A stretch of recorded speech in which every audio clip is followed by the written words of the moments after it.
अरे भाई, बोले तुम सब एक से है ना, सब एक से ही दिखते, पता नहीं चलता कौन प्रवचनकार है और कौन श्रोता है। इसमें दादा तो अलग दिखते ही हैं और बीच में बैठते हैं तो अलग दिखेंगे ही, लेकिन हम लोग ऐसे खड़े रहते हैं, बैठे रहते हैं तो दिखता नहीं है। हमारे देख के हम दिखेंगे तो कि हम भी प्रवचनकार हैं।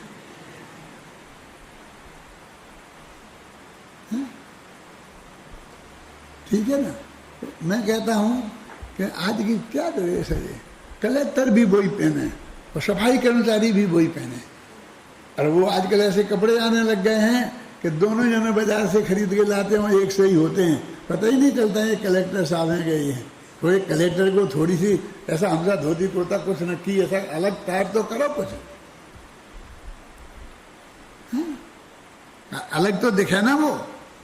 वो ऑफिसर है तो दिखना चाहिए ना, क्यों सभी एक से दिखें ऐसा क्यों? ड्यूटी पे तो कम से कम उसकी पहचान होना चाहिए ना। अभी ये बबलू है ना, ऐसा आएगा तो मैं ये छोकरा कौन है, ये कौन है, और फिर एक कुर्ता मुर्ता पहन के आएगा, एकदम अप टू डेट होके, यदि टोपी लगा के आ जाए तो फिर देखो लगाएगा।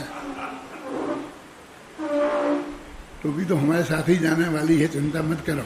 तुम कभी नाटक माटक करोगे ना तब काम में आएंगे ये बाद में हमारी टोपियां।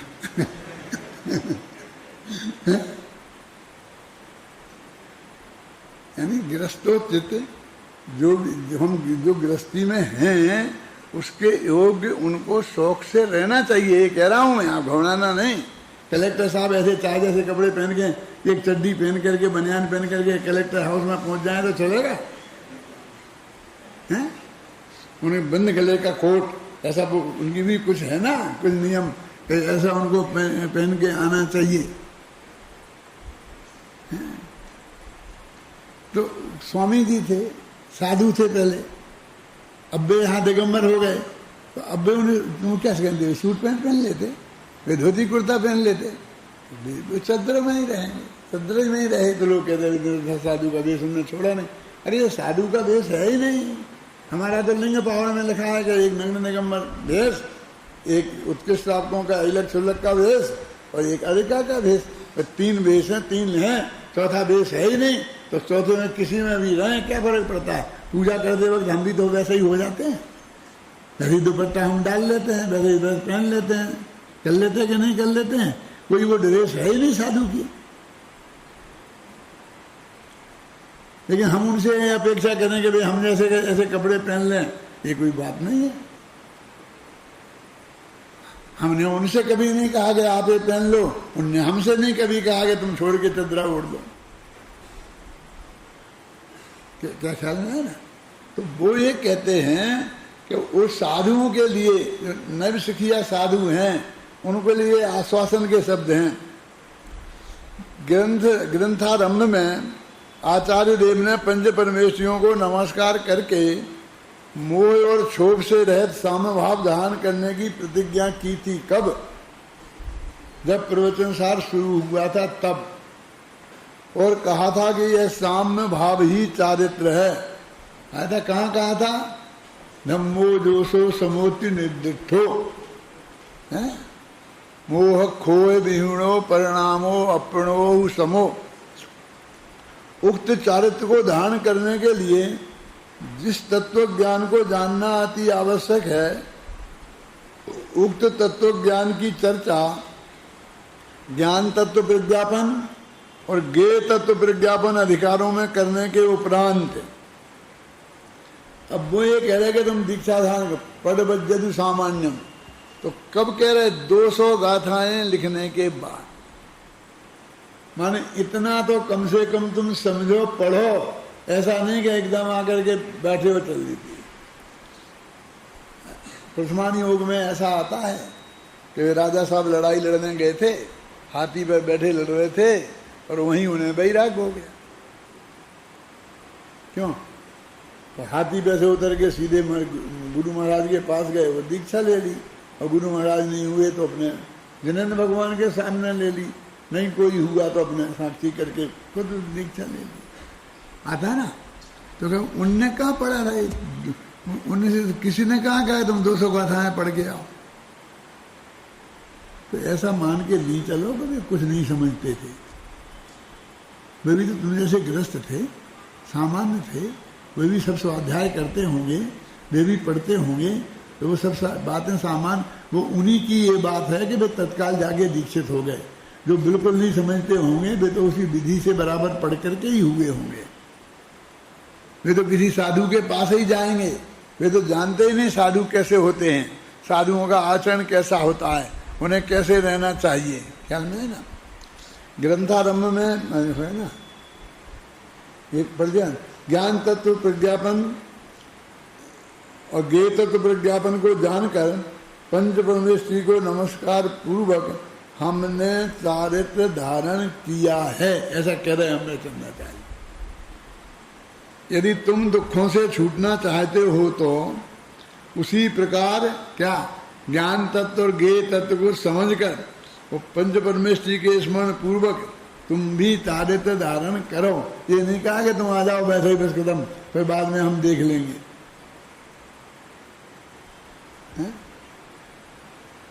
लेकिन हमें अभी पढ़ने का समय नहीं मिलता तो हम स्वाध्याय नहीं कर पाते हैं, तो हम क्या दीक्षा ले लें तो पूरा समय मिलेगा, तो फिर हम स्वाध्याय करेंगे।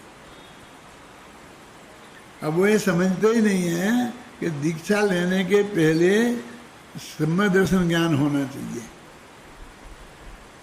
वे तो दीक्षा इसलिए लेना चाहते हैं कि पढ़ने को समय मिल जाए।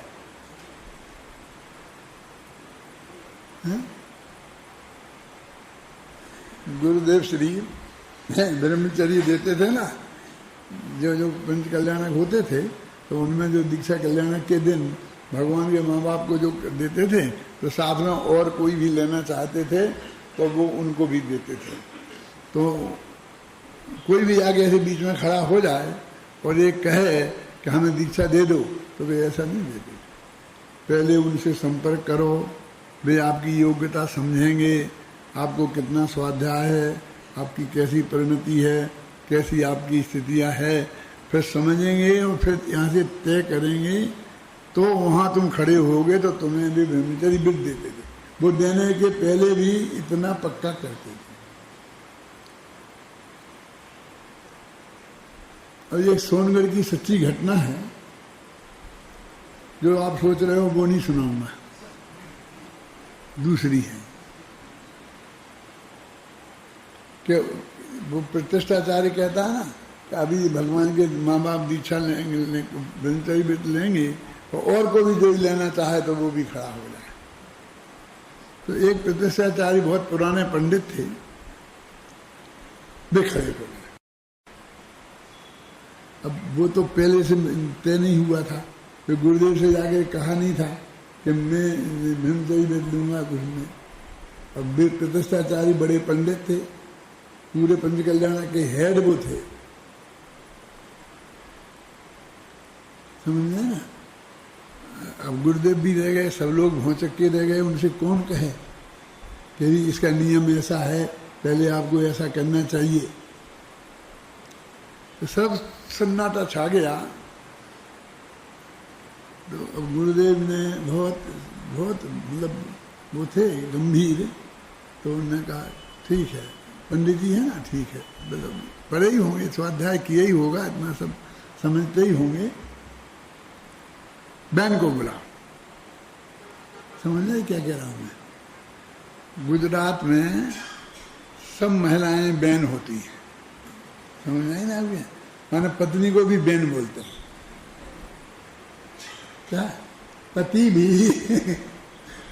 अपनी पत्नी को बहन बोलता है, कहता है बहन को दे देना है। हम कहते हैं ना तुमसे, एक किताब है भाई को दे देना, ऐसा कहते, क्योंकि बहन को दे देना। वहाँ हर आदमी बहन माने महिला, बहन माने कोई पत्नी नहीं, बहन नहीं, बहन माने कुछ नहीं, कि बहन को बुलाओ। उनने कहा बहन को बुलाओ माने पत्नी को बुलाओ। अब ब्रह्मचर्य व्रत लेना है तो पति पत्नी एक साथ ही लेते हैं ना। उन्होंने कहा पत्नी तो का स्वर्गवास हो गया है राष्ट्रीय। वे 75-80 वर्ष के थे पंडित जी, पहले ही अटपटा लग रहा था, फिर उन्होंने कहा स्वर्गवास हो गया है, तो गुरुदेव का जरा ऐसा हो गया, बोले काय का ब्रह्मचर्य क्या चल रहा है, क्या वही ना, अब क्या लेना क्या देना, आप समझ गए ना। मैंने तो 60-70-80 वर्ष के हो ही और पत्नी का स्वर्गवास हो गया है? अब क्या ले रहे हम, क्या दे रहे हैं। फिर भी थोड़े से चेहरा गंभीर करके दे दिया। मेरे कहने का अर्थ ये है कि वो पूरी पात्रता पहले होनी चाहिए। तो इस टीका में भी ये लिखा है ना कि सब कि हमने ये शरणान योग सूचक चूलिका में ये बात कह रहे हैं, इसका मतलब ज्ञान तत्व ज्ञेय तत्व विज्ञापन उनने पढ़ा है और इतना ज्ञान उनको है। अब सम्यक दर्शन और सम्यक ज्ञान कहना अच्छा नहीं लगता, क्योंकि उससे कुछ क्लियर नहीं होता क्या पढ़ा है, क्या जानते हो तुम, ये क्लियर नहीं होता है। क्या है वो समझ तो अगली श्रद्धा का नाम है, अपने आत्मा की श्रद्धा करना। और तो पंडित जी ने कहा था अपने में अपनापन कर लेना, बस खत्म, सम्यक दर्शन हो गया। और ये ज्ञान यही मैं हूँ, देह में नहीं हूँ, ये सम्यक ज्ञान हो गया फटाफट। क्या ऐसा नहीं। तो वो कहते हैं ज्ञान तत्व और ज्ञेय तत्व प्रज्ञापन को पूरी तरह पढ़कर और अब चारित्र को धारण करने की बात करते हैं।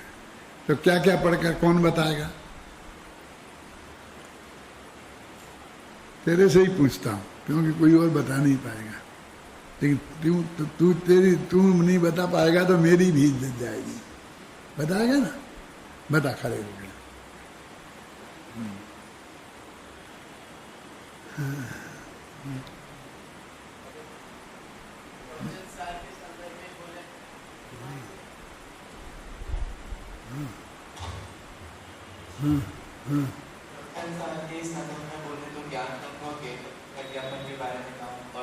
ऐसे विचार करें तो 6 द्रव्य, 7 तत्व, पंचस्तिका, 9 पदार्थ, इन सब का ज्ञान होना चाहिए। और हो गया। ज्ञान तत्व कहें तो सर्वज्ञता का स्वरूप ख्याल में आना चाहिए। समझ में आया? शुद्धोपयोग का स्वरूप ख्याल में आना चाहिए, सच्चे सुख का स्वरूप ख्याल में आना चाहिए। कि 4 महाधिकार पढ़ेगा क्या नहीं? शुद्धोपयोग महाधिकार, सम्यक ज्ञानाधिकार, उसमें केवल ज्ञान का वर्णन है क्या नहीं है? कितनी जरूरी है, उसके बिना किरमत पर्याय समझ में नहीं आएगी। तो किरमत पर्याय जानना जरूरी है। फिर सच्चा सुख क्या है ये जानना जरूरी है। और ये जगत का सुख सच्चा सुख नहीं है, ये शुभोपयोग अधिकार में जानना जरूरी है। इतना जाने फिर ज्ञेय तत्व प्रज्ञापन, ज्ञान का तत्वों का सामान्य स्वरूप जाने, फिर तत्वों का द्रव्यों का विशेष स्वरूप जाने, फिर दो ज्ञान और ज्ञेय का विभाग जाने, अपने पढ़ाई पहचान करें। इतना ज्ञान अवश्य होना चाहिए। मैं ये अपेक्षा करता था। समझ में आया ना? और ये कल परसों मैंने बताई थी, ऐसे नहीं कि वो जो आपने इन दोनों अधिकारों में है, वो 6 द्रव्य 7 तो पूरे जैन धर्म की बात हो गई। वो ये ज्ञान तत्व, ज्ञेय तत्व प्रज्ञापन को जानने वाले, उसमें जो मुद्दे की बातें हैं, इन मुद्दे की बातों को जानने बिना वो दीक्षा लेने का अधिकारी नहीं है। स्पष्ट हो गया। तो सम्यक दर्शन, सम्यक ज्ञान कहो, पता सर्वज्ञता का भरोसा कहो, पता सर्वज्ञता का भरोसा करो। देखो एक बात शायद मैंने कल आपसे कही थी कि नहीं कही, 2-3 दिन से कहने का विकल्प है। अपने जो पुराण साहित्य है ना, अब कमल जी, तो पुराण साहित्य पे किन को लिखा, किन के पुराण बनाए, हमारा क्यों नहीं लिखा? जिनके पुराण हैं, पद्म पुराण, पांडव पुराण, तो 24 तीर्थंकर पुराण है ना, हमारा क्यों नहीं लिखा? तो उन्होंने कहा भाई 63 साल लगा के पुरुषों का चरित्र का वर्णन करते हैं। आया कि नहीं आया? ये मोटा आइडिया है ना कि किन का करना। तो सीधी सच्ची बात है, जो मोक्षगामी जीव हैं उनका करना, उनका वर्णन करना। वर्तमान योग का उद्देश्य क्या है? जो भव्य हैं, मोक्षगामी हैं, उनका करना। अब उनमें बीच में 2-4 अभव्य फंस जाएं और आ जाएं तो आ जाएं। जैसे कि मान लो उनके भाई हों, हमने पासनाथ की बात करी और पासनाथ का के साथ में कमठ की भी आ गई तो आ गई, हम क्या करें। मतलब वो ऐसे लोगों की कहानी उसमें ऐसी आ गई आपातकालीन जैसी। लेकिन असलियत में आचार्य का उद्देश्य तो 63 सलाका के महापुरुषों का जीवन चरित्र करना है, माने मोक्षगामी जीवों का करना है। यानी इसलिए वे जो कहानी कहेंगे शांति जी, वो कहानी कब खत्म होगी। छेडाला के बारे में मैं कहता हूँ, छेडाला की कहानी कहाँ से शुरू होती है। काल अनंत निगोद मझार बीतो एक इंद्री तनधार, कहाँ खत्म होती है। रही है अनंता अनंत काल यथा तथा से, यानी निगोद से शुरू होती है और मोक्ष में खत्म होती है। ठीक है। अब जितने भी तीर्थंकरों के महापुरुषों का चक्रवर्तियों का जो भी वर्णन करेंगे वे मोक्ष तक ले जाएंगे। अब कुछ तो ऐसे हैं कि इसी भव से मोक्ष जाने वाले हैं, तो उनकी कहानी कहेंगे, थोड़ी पीछे से कहेंगे तो 9 भव पकड़ लेंगे, जो भी पकड़ लेंगे, जितने भी भव समझ आए ना महत्वपूर्ण, वो भूतकाल की हो जाएगी, तो वो तो हो गई, तो इसलिए जान सकते हैं। अब जो जीव ऐसे हैं कि जो अरबों वर्ष बाद मोक्ष जाने वाले हैं, तो उनकी कहानी भी जब तक खत्म नहीं होगी जब तक वे मोक्ष नहीं चले जाएंगे। मैं क्या कहना चाहता हूं अभी पता चलेगा तुम्हें। तो कह रहे थे ना कि सीता का जीव गया है 16वें स्वर्ग में, 22 सागर की आयु है।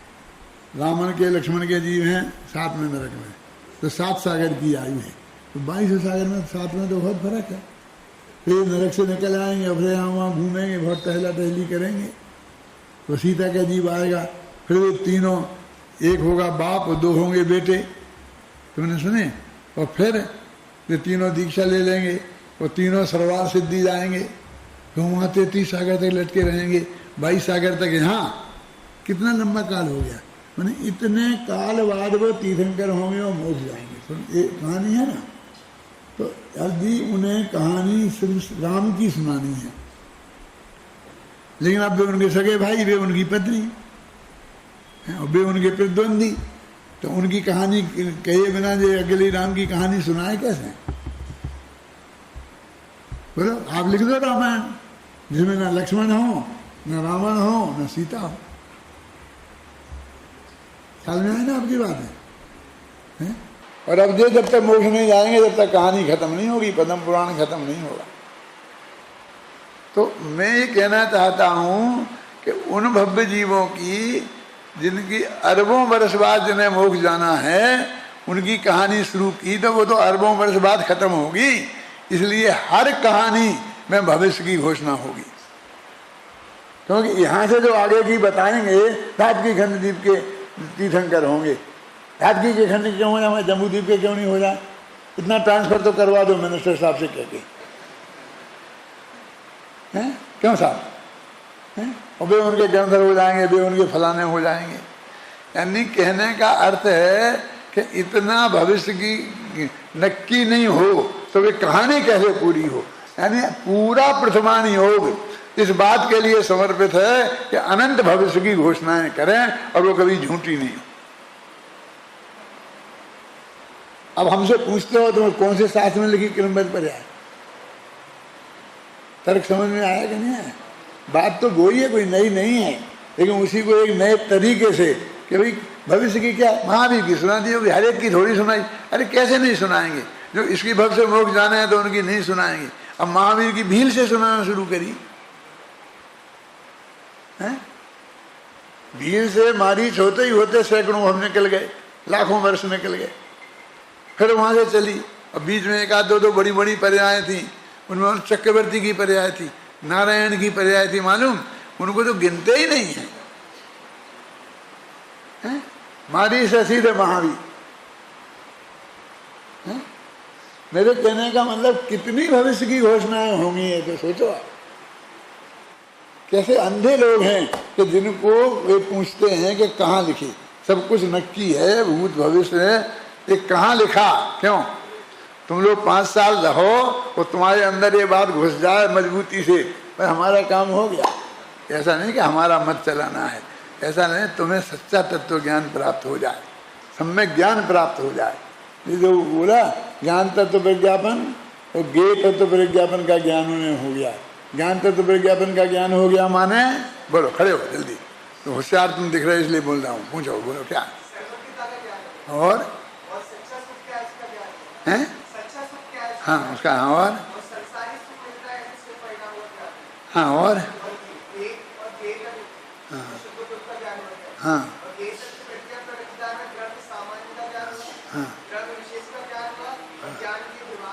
हो गया, खत्म। क्या छोड़ दिया इसने, बोलो जल्दी, खड़े हो, फटा फटा, क्या छोड़ा इसने? हैं हैं? क्यों मत प्रयास छोड़ी? अरे शुद्धो क्रिया सबसे पहला अधिकार है क्या नहीं है, जिससे सारा काम होना है। पहला अधिकार तो शुद्धोपयोग अधिकार है क्या नहीं है? समझ में आया? बहुत महत्वपूर्ण था ना, वो महाधिकार अधिकार है ये उसमें। तो इतना भूत इतना भविष्य, ये सब ये इसमें सब आ गया। सम्यक दर्शन हो जाए इससे कि पूरा भपर की कहानियां सुनने से कि हाँ, क्योंकि आत्मा अनादि अनंत है। इस समय सार में तो बाद में पढ़ोगे, उन कहानियों के माध्यम से वो आत्मा अनादि अनंत सिद्ध हो गया ना, अनादि का है और अनंत काल तक है, हैं?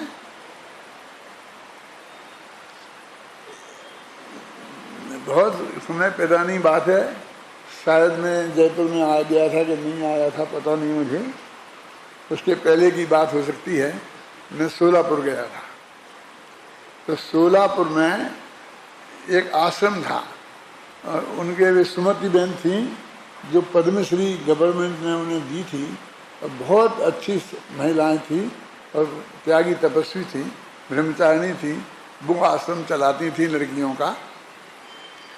उस आश्रम में मैं गया, उसकी प्रिंसिपल विद्युत लता बहन थी एक, तो सब मैं गया वहाँ, तो मेरा प्रवचन रखा। सारे लड़के ऐसे तुम बैठे, ऐसे सारी लड़कियाँ बैठी थी। फिर वो लास्ट में बोली कि साहब इन लड़कियों से आप कुछ पूछो। सुमति बहन बोली, वो तो मतलब मेरी दादी के बराबर उम्र की थी, समझे ना। गजा बहन, सुमति बहन दक्षिण भारत की रत्न हैं। तो वो उनने कहा इनसे कुछ पूछो। मैं क्या पूछना, जब आप जैसे लोग पढ़ाने वाले करने वाले हैं, विद्युलता बहन जैसे पढ़ाने वाली हैं, तो मुझे क्या पूछना, सब अच्छे ही होंगे। नहीं नहीं आप कुछ पूछो, कुछ पूछो। अच्छा, तो मैंने कहा बेटा क्या पढ़ते हो? तो उन्होंने बताया कि फलानी क्लास फलानी। लेकिन वो तो ठीक है, धर्म में क्या पढ़ती हो? तो क्या छह डाला? नहीं छह डाला पढ़ती हूँ कि हाँ। तो छह डाला में किसकी कहानी है? तो सब सन्नाटा छा गया, कोई कुछ बोला नहीं। उन्होंने कहा किसकी कहानी है, तो कोई कुछ बोला नहीं। तो अध्यापक अध्यापिकाएं भी एक दूसरे को देखने लग गए। एक लड़की ने हिम्मत करी और खड़ी हो गई, मैं जवाब दूंगी। मैंने कहा बोल बेटी क्या बात है? कि छह डाला आपने पढ़ी है? उसने पूछा कि छह डाला आपने पढ़ी है? मैंने क्यों? कि तुम कह रहे किसकी कहानी है? छह डाला कोई कहानियों की किताब है? तुम्हें इतना ही पता नहीं है? वो तो अध्यात्म का ग्रंथ है, उसमें कोई कहानी थोड़ी होती है। मैंने कहा गजब हो गया, अपने को बहुत 30 मार खा समझता है। भरी सभा में एक लड़की ने इज्जत उतार दी।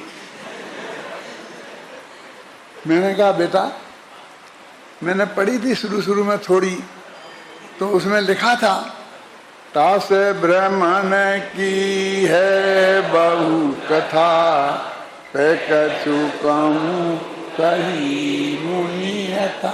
तो उसमें उस जीव के घूमने की बहुत लंबी चौड़ी कहानी है, तो मैं थोड़ी सी कहूँगा। क्या है? तो वो बहुत लंबी चौड़ी, लेकिन मैं पूरी नहीं सुनाऊंगा।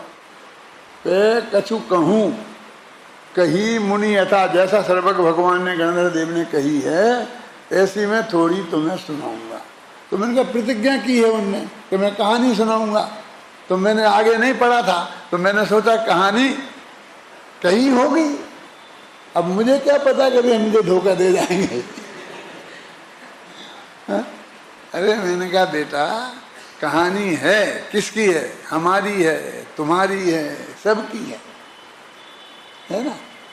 ये जीवन आदिकाल से निगोद से निकला, एक इंद्री की पर्याय से फिर बाहर आया, 2 इंद्री हुआ, 3 लट पिपील अली आदि शरीर, धर धर मरो सही बहु पीर, कहूँ पंचेंद्री पशु हुआ, मन बिन निपट अज्ञानी थया, और फिर सैनी हुआ, फिर वहाँ से निकल के ये सब त्रिंज गति से निकल करके फिर मनुष्य हुआ, देव हुआ, मनुष्य हुआ और नरक गया। क्यों? बहुत चारों गतियों में घूमते घूमते क्यों घूमा? तो फिर ये बताया कि वैसे मिथ्यादृक ज्ञान चरण, बस भ्रमत भरत दुख जन्म मरण है। फिर उससे निकलने का कैसे निकला? तो ऐसे वो है ना कि पद बनते भिन्न आप में रुचि साम्य,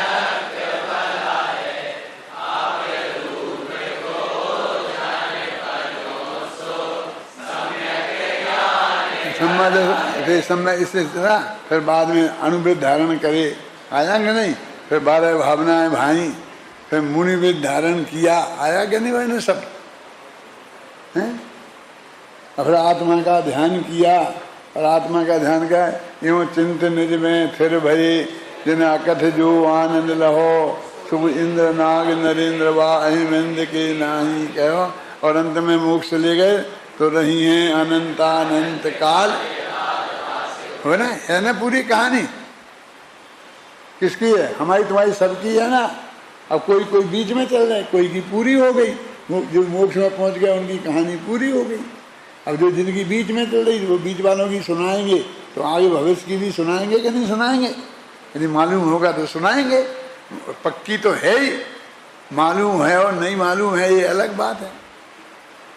आज तक वो अंत तक वो मरी नहीं जब तक याद करती नहीं मेरी एक छेड़ा लगी पढ़ाई के, कि हाँ यार ये बात तो सच्ची है, हमने तो ध्यान ही नहीं दिया था, हमने तो ध्यान ही नहीं दिया था, हमने तो ध्यान ही नहीं दिया था।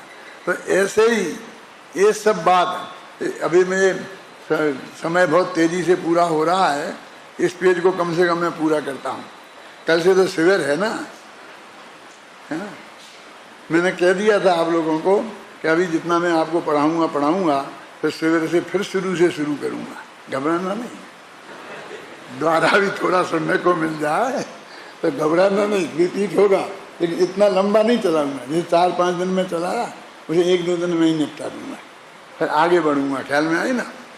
देखो आचार्य देव की वाणी में कितना आत्मविश्वास और करुणा भाव प्रस्फुट हो रहा है।